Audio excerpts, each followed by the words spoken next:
Assalamualaikum warahmatullahi wabarakatuh. Selamat pagi, selamat siang, dan selamat malam buat teman-temanku semuanya yang ada di belah barat ataupun timur, utara maupun selatan, atas maupun bawah, baik dunia maya ataupun dunia gaib. Oke, hari ini jangan lupa ya, kita bersyukur dulu ya. Hari ini kita harus bersyukur dulu dengan ucapan alhamdulillahirabbil alamin, karena dengan berkah rahmat dari Allah Subhanahu wa taala kita dapat berjumpa di sini, dapat berkumpul di sini ya, walaupun hanya lewat tatap muka. Oke. Selanjutnya salawat salam semoga selalu tercurah kehadirat junjungan kita, panutan kita, Kanjeng Nabi Agung Muhammad sallallahu alaihi wasallam, yang selalu kita nanti-nantikan syafaatnya, pertolongannya fid dini wal akhirah. Allahumma amin, dengan ucapan Allahumma sholli wa sallim ala sayyidina Muhammad wa ala ali sayyidina Muhammad. Semoga dengan kita bersyukur, selalu bersyukur, dan selalu kita membaca sholawat, insya Allah kita akan selalu diberi keberkahan sepanjang hayat kita. Allahumma amin. Oke, kita akan menemui teman saya yang sekarang menjadi pengusaha batok. Areng batok ya. Jadi sampah rumah tangga yang berupa batok ya, ini kadang-kadang terabaikan oleh kita. Nampak di belakang kita ya, ini adalah tumpukan daripada batok-batok kelapa ya. Ini nanti kita kita wawancara juragannya. Oke ya. Oke teman-temanku semuanya, kita sekarang berada di Desa Borowetan, tepatnya di Desa Borowetan Kidul, Mboro Kidul, perbatasan dengan Desa Popongan. Itu sebelah sungai ya, sebelah itu ada sungai, itu sudah Desa Popongan.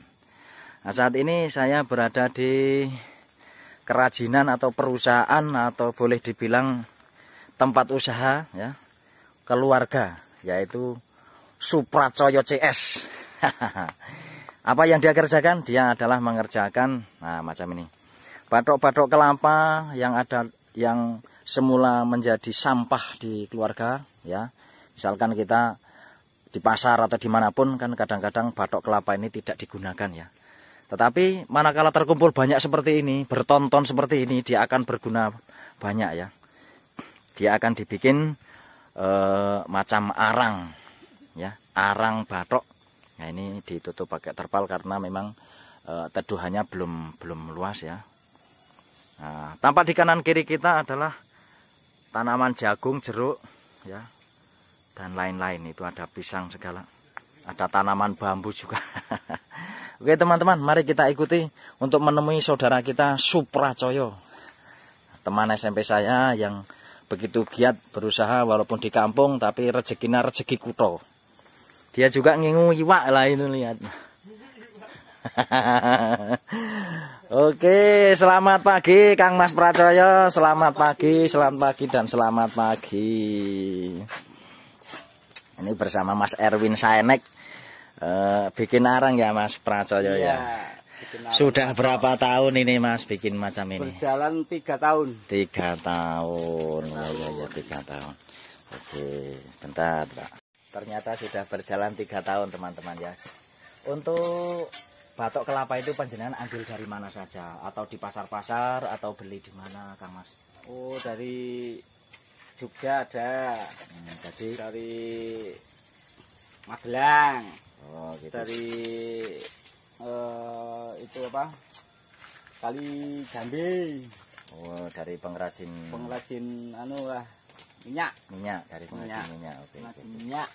Tapi minta maaf ini sedikit mengganggu Mas ya. Oke. Sekedar untuk tutorial, sekedar untuk cerita, supaya ilmu yang Anda dapat di sini, apa yang Anda punya ini nanti tidak hilang karena dicantelkan di antena YouTube. Oke, bersama Mas Erwin Saenek yang selalu goyang-guyu, tidak pernah susah tetapi bungah terus. Oke. Ini ini gedene iki muat piro iki Mas? Muat pirang ton iki? Ini bahan mentahnya 2 ton. ton. Oke teman-teman, ini hasilnya seperti ini teman-teman. Selepas dibakar 1 malam ya di cerobong macam ini, ditabung macam ini, terus digurujuki ya. 1 malam kah 2 malam ini Kang Mas? 1 malam. 1 malam ya, diisi berapa ton tadi? 2 ton. 2 ton. Sebegini besar ya teman-teman. 2 ton akhirnya dijok akhirnya kayak ngene iki, terus digurujuki banyu tadi ya, dari air sungai itu. Nah, ini. Jadi ini dijual kiloan Mas yang seperti ini ya? Kiloan. Per kilo kalau jual berapa ini Mas biasanya? Kiloan ya kurang lebih 2.000 kah 3.000 kah? Enggak nyampe. Enggak nyampe. Biasanya dibikin briket ya macam ini ya? Oh, dibikin briket.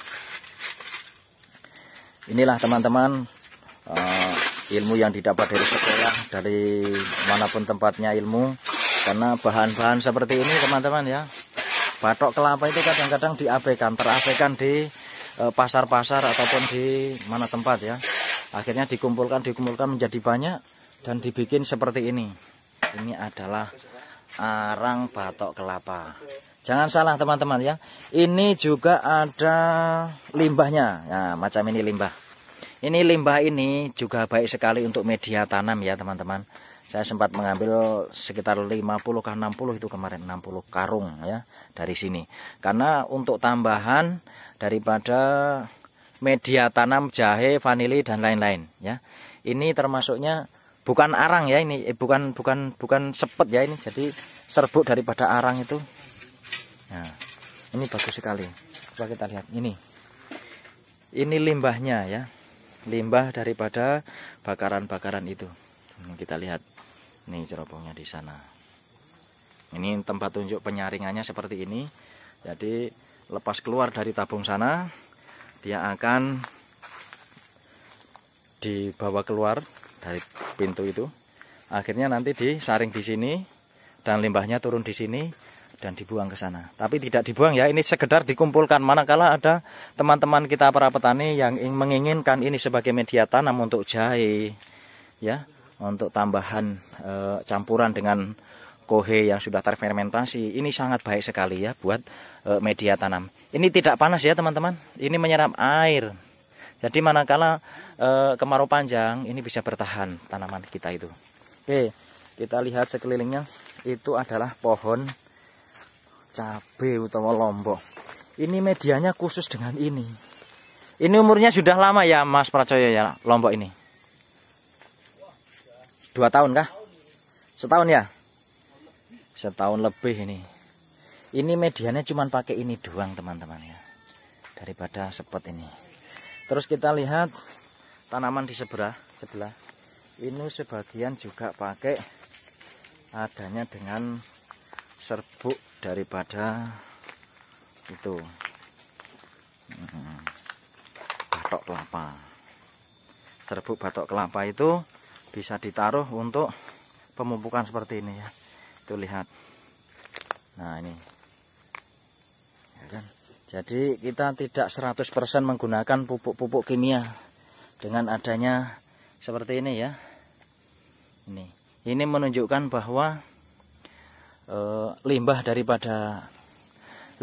perusahaan ini bisa digunakan untuk pemupukan. Sangat bagus sekali ya.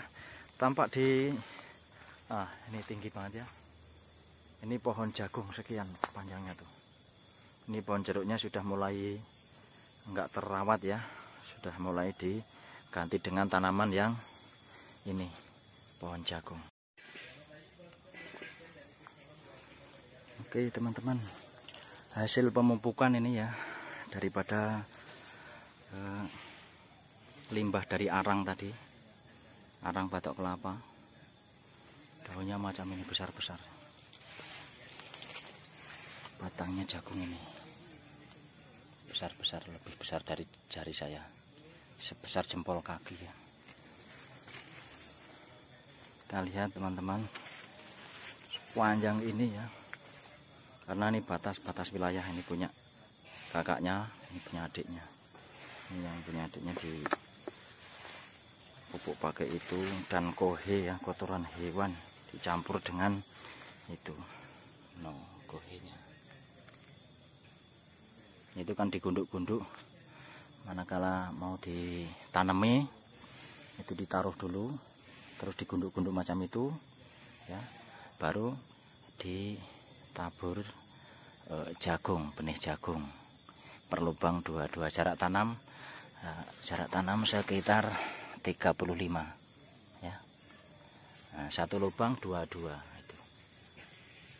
Jadi manakala satu mati, satunya masih tumbuh itu ya. Macam ini teman-teman ya. Jadi kita harus bersemangat itu sampai ujung sana. Ini juga sampai ujung sana tuh. Ya, kadang-kadang kita terbawa oleh kesibukan. Ya, ini ulat atau belalang ya macam ini perlu disemprot harusnya. Perlu disemprot biar apa? Biar nanti ini daun, ini kan tempat masaknya tumbuhan. Maka itu daun harus bagus juga. Tidak cacat atau tidak dimakan oleh hama ataupun penyakit ya. Ini ada lubang-lubang seperti ini. Ini taeknya daripada belalang ke apa itu ya. Oke teman-temanku semua, semoga menjadi inspirasi ya. Ini kalau saya keliling tak video nggak rampung. Oke, terima kasih kawan-kawan, salam taklim. Oke teman-teman ya, macam inilah yang ada di perusahaan teman saya atau tempat kerajinan teman saya, yang bermula dari batok kelapa menjadi arang batok kelapa, kemudian dijual, dibikin briket atau macam mana, terus sampahnya bisa untuk pupuk ya, bisa dijual juga karena terlalu banyak di sini ya. Nah, yang selanjutnya bisa diaplikasikan sebagai pupuk. Ini sudah sebagai contoh ya. Ini pohon-pohon jagung ini tingginya lebih tinggi pohonnya daripada saya ini ya. Oke teman-teman, semoga ini semua menjadi inspirasi buat kita semua, para petani, para pengusaha muda, ataupun para penganggur-penganggur, supaya terinspirasi bagaimana caranya kita bertahan hidup di bumi ini, supaya kita tetap bisa menjaga kelestarian daripada keturunan kita. Dan kita bisa bersaing dengan yang lain. Artinya apa? Artinya dalam hidup itu kita akan mencari solusi-solusi bagaimana caranya kita bertahan hidup dengan adanya apa yang kita alami seperti ini. Ya, misalkan petani, bagaimana pertanian bisa meningkat supaya hasil daripada taninya itu bagus. Ya, untuk para pengusaha, bagaimana cara usaha itu supaya bisa lebih berkembang lagi. Itulah perlu adanya solusi-solusi. Terima kasih atas perhatiannya. Jangan lupa subscribe, like, and comment. Ya. Salam taklim, salam uwah untuk kita semua. Terima kasih Mas Pracoyo, Mas Ruli, diam saja, Mas Erwin Saenek. Terima kasih. Jangan lupa subscribe, like, and comment. Oke. Mohon maaf atas segala kekurangan. Assalamualaikum warahmatullahi wabarakatuh.